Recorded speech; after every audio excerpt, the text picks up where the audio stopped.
Welcome back to city news. Municipal వైద్యాధికారి doctor Helen Nirmala ఆత్మీయ వీడ్కోలు సభ గురువారం నిర్వహించారు. తెనాలి పురపాలక సంఘంలో ఫారెన్ సర్వీస్ పై ఆరోగ్య శాఖ అధికారిగా విధులు నిర్వహిస్తున్న డాక్టర్ కె హెలెన్ నిర్మల వారి డెప్యుటేషన్ కాలం పూర్తి చేసుకుని సొంత డిపార్ట్మెంట్ కు వెళుతున్న సందర్భంగా మున్సిపల్ కౌన్సిల్ హాల్ నందు ఆత్మీయ వీడ్కోలు సభ నిర్వహించారు. ఈ సందర్భంగా ఆమెను ఘనంగా సత్కరించారు. Municipal chairperson Tadiveni Radhika, municipal commissioner Bandi Seshana, assistant commissioner V Lakshmipathi, assistant city planners, town planning officers, municipal ఏఈలు, మేనేజర్ మరియు municipal office outdoor and indoor సిబ్బంది పాల్గొన్నారు.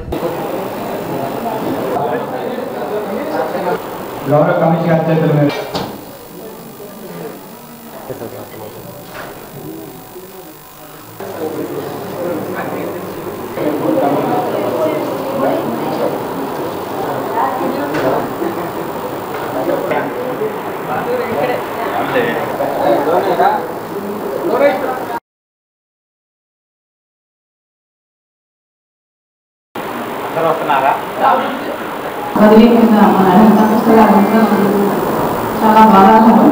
ఎందుకంటే మేము వచ్చిన కానీ మాతో పాటు అవుట్డోర్లో ఉండేది మన హెల్త్ ఆఫీసర్ గారే. ప్రతి విషయంలో ఆమె ముందుండేది. ఈ రోజున ఆమె వెళ్తున్నందుకు చాలా బాధగా ఉంది. శానిటేషన్ మీద ఆమె ప్రజలకు ఎంతో మెరుగైన సేవలు అందించింది. ఆమె నమ్ముకున్నందుకు ఆ బాధ్యత ప్రకారం చక్కగా చేసింది. ఈ 3 నెలల ఆయన సర్వీస్ని ఎక్కడికి వెళ్ళినా, ఏ వార్డులోకి వెళ్ళినా హెల్త్ ఆఫీసర్ గారి గురించి మాట్లాడుకునేవాళ్ళు ప్రజలు. అమ్మ వస్తుంది బాగా శానిటేషన్ మీద చెత్త స్వీకరణ కానీ, ఇలాంటి వాకింగ్ కానీ, ఇలాంటి మేడం గారిని అడగంగానే వచ్చి చేయించేవాళ్ళని కూడా చెప్పడం జరుగుతుంది. ఆ మెరుగైన సేవలు మరి రాబోయేది మరి ఎలా ఉంటుందో మాకు తెలియదు. కానీ హెల్త్ ఆఫీసర్ ఉన్నంత కాలం మరి మన తెనాలి పట్టణంలో శానిటేషన్లో ఎలాంటి దిగులు లేదు. ఆంధ్రప్రదేశ్లో తెనాలి మున్సిపాలిటీ రావడం యాదృష్టికంగా సంబంధించినటువంటి అంశం. ఇక్కడికి వచ్చి 3 సంవత్సరాలుగా ఈ మున్సిపాలిటీకి సేవలు అందించారు. అది దాంట్లో గదాభిప్రాయం అయితే ఏం లేదు, చక్కటి సేవలు అందించారు. భక్తులు నేర్చుకునేటువంటి ఆ యొక్క సబ్జెక్ట్ను సమర్థవంతంగా నిర్వహించారు. అదేవిధంగా నేను వచ్చినాక కొన్ని విషయాలు వారిలో గమనించాను. ఇక్కడ శానిటేషన్ అండ్ పబ్లిక్ హెల్త్ ఆఫీసర్గా విధులు నిర్వహిస్తూనే వారిలో ఉన్నటువంటి డాక్టర్ తత్వము ఎక్కడ కూడా బయటికి పోలేదు. దానికి నేను 1-2 సందర్భాల్లో గమనించడం జరిగింది. ఏంటంటే మన మున్సిపాలిటీలో అక్కడక్కడ ఆర్ఫాన్స్, హోమ్లెస్ వాళ్ళు తిరగడం గమనించినప్పుడు సమయం సందర్భంతో సంబంధం లేకుండా ఒక ఆర్ఫనేజీ హోమ్ను సంప్రదించి ఆ యొక్క వ్యక్తిని అక్కడికి చేర్చేంత వరకు నిరురామంగా వాళ్ళ కాంటాక్ట్లోకి వెళ్ళిపోయి అక్కడ చేర్పించి మళ్ళీ వాళ్ళ యొక్క బాగోగులు విచారించుకొని వాళ్ళు సేఫ్గా ఉన్నటువంటి విషయం కన్ఫర్మేషన్ ఇచ్చేటువంటి క్రమంలో ముందున్నారు. 2011 మార్చ్ 30th నేను సర్వీస్లో జాయిన్ అయ్యాను. ఆల్మోస్ట్ 15 years ఆఫ్ సర్వీస్ నేను కంప్లీట్ చేశాను. ఈ 15 years సర్వీస్లో నేను 12 years ఆఫ్ మై సర్వీస్ నేను మున్సిపాలిటీకే చేశాను. నేను ఫస్ట్ పోస్టింగ్ వచ్చేసి పిట్లవారిపాలెం PHCలో 3 years చేశాను. దాని తర్వాత అప్పుడు కూడా నా ఫ్యామిలీతో నేను సపరేట్గా ఉన్నాను. ఎందుకంటే మా husband settled in Hyderabad, Telangana. నాకు జాబ్ రీత్యా నేను ఒకదాన్నే ఆంధ్రప్రదేశ్లో ఉండాల్సి వచ్చింది. 3 years తర్వాత నేను ఫ్యామిలీతో టుగెదర్గా ఉండటం కోసమని నేను గ్రేటర్ హైదరాబాద్ మున్సిపల్ కార్పొరేషన్కి వెళ్ళాను. అక్కడ 9 years చాలా చక్కగా పనిచేశాను. ఆంధ్ర తెలంగాణ బైఫర్కేషన్లో నేను గుంటూరు నుంచి కావటం వలన నన్ను ఏపీకి అలాట్ చేశారు. తప్పనిసరైన పరిస్థితుల్లో మళ్ళీ నేను ఆంధ్రప్రదేశ్కి రిపోర్ట్ చేయడం జరిగింది. ఆ టైంలో తెనాలి మాత్రమే కొంచెం దగ్గరగా నాకు ఖాళీగా ఉంది. అందుకని నేను తెనాలి మున్సిపాలిటీ మళ్ళీ తీసుకోవాల్సి వచ్చింది. సో మొత్తం 12 సంవత్సరాలు అంటే నా సర్వీస్లో more than 80% of my service నేను మున్సిపాలిటీకి అందించాను.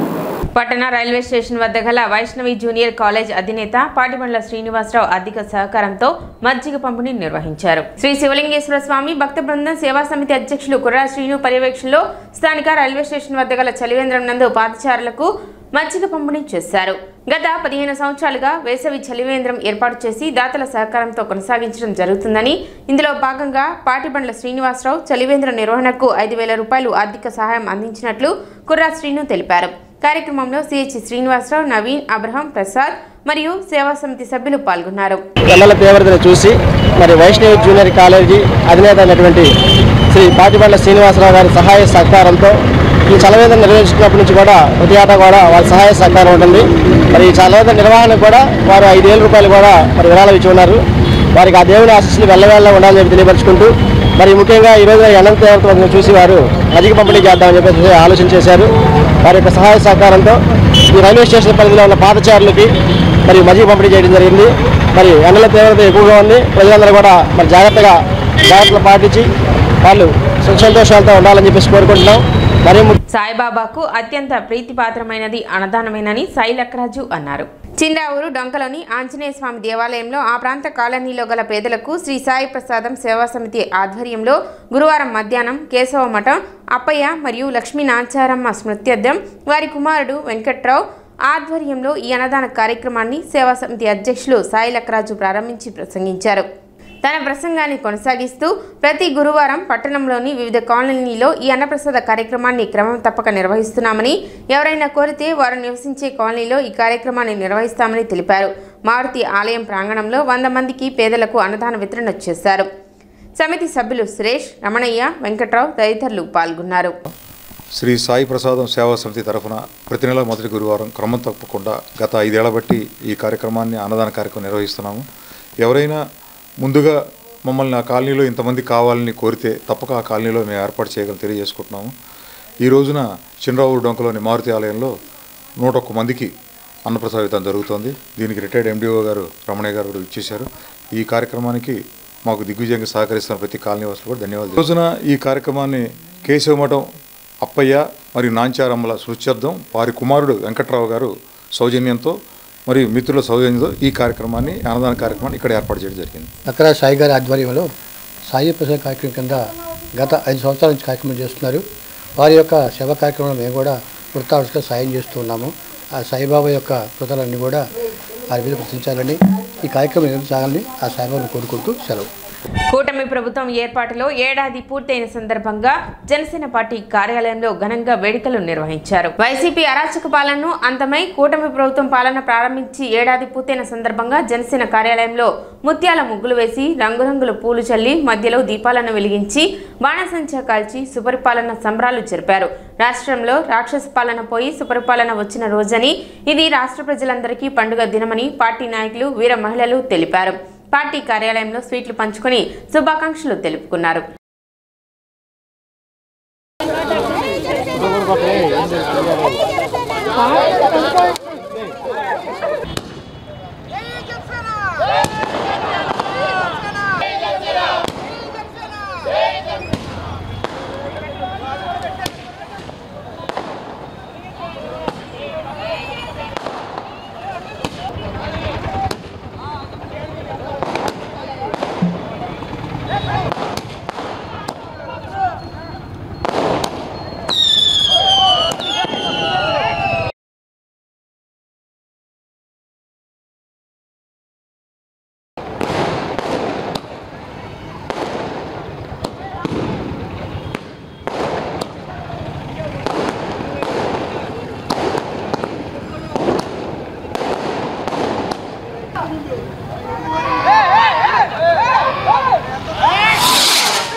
ఏపీలో కూటమి ప్రభుత్వం గెలిచి ఇవాళకి 1 ఇయర్.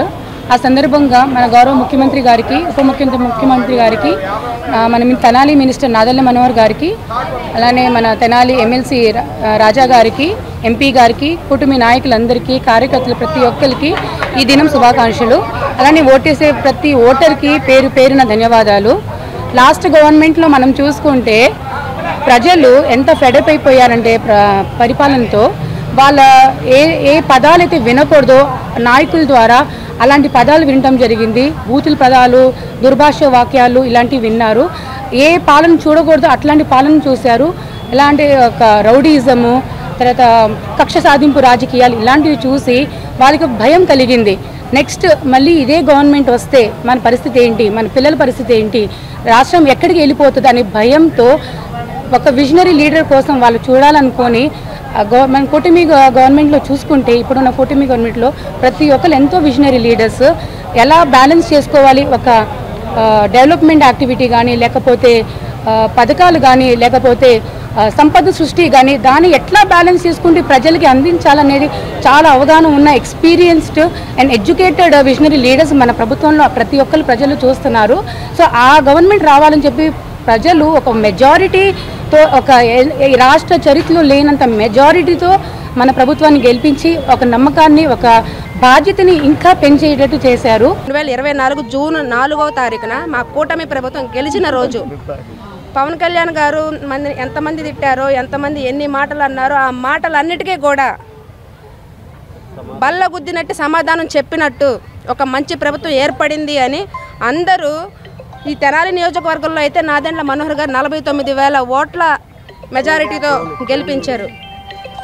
అలాగే ఈ ప్రభుత్వం ఇంకా కూటమి ప్రభుత్వం ఇంకా ఇంకా ఇంకా ఇంకా ఎన్నేళ్ళు చల్లగా 1000 ఏళ్ళు వర్ధిల్లాలని మనస్ఫూర్తిగా కోరుకుంటూ మేము వీర మహిళలు అంతా కూడా ఈ తెనాలి నియోజకవర్గ క్యాంపు కార్యాలయంలో అందరం కలుసుకొని వీర మహిళలు అందరూ కూడా జన సైనికులు అందరూ కలిసి నరకాసురుడిని చంపేసి దీపావళి ఎలాగైతే జరుపుకుంటారో మేము ఈ పండుగను అలాగే జరుపుకుంటాం.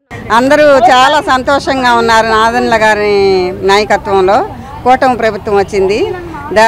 పోయిన ప్రభుత్వం దరిద్రం ఎరగడ అయిపోయింది అనుకుని ఈ పండగ సంబరాలు బాగా జరుపుకుంటున్నాం వీర మహిళలు అందరం సంతోషంగా. జై జనసేన, జై నాదెండ్ల మనోహర్ గారి నాయకత్వం, జై పవన్ కళ్యాణ్ గారి నాయకత్వం, జై కూటమి నాయకత్వం. సిటీ న్యూస్ ముంచే ముందు ముఖ్యాంశాలు మరోసారి.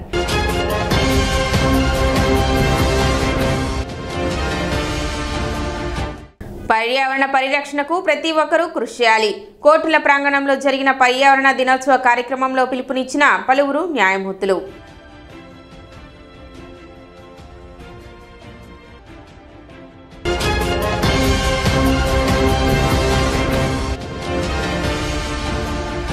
అన్ని వర్గాల ప్రజలను వెన్నుపోటు పొడిచిన వైసీపీ వెన్నుపోటు దినం నిర్వహించడం హాస్యాస్పదం. పట్టణ టీడీపీ నేతలు.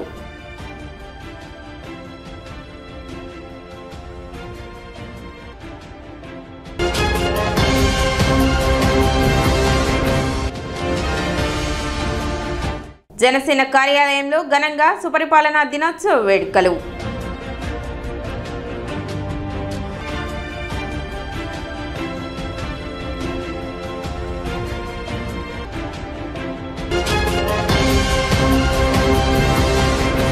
సిటీ న్యూస్ ఇంతటితో సమాప్తం. నమస్కారం.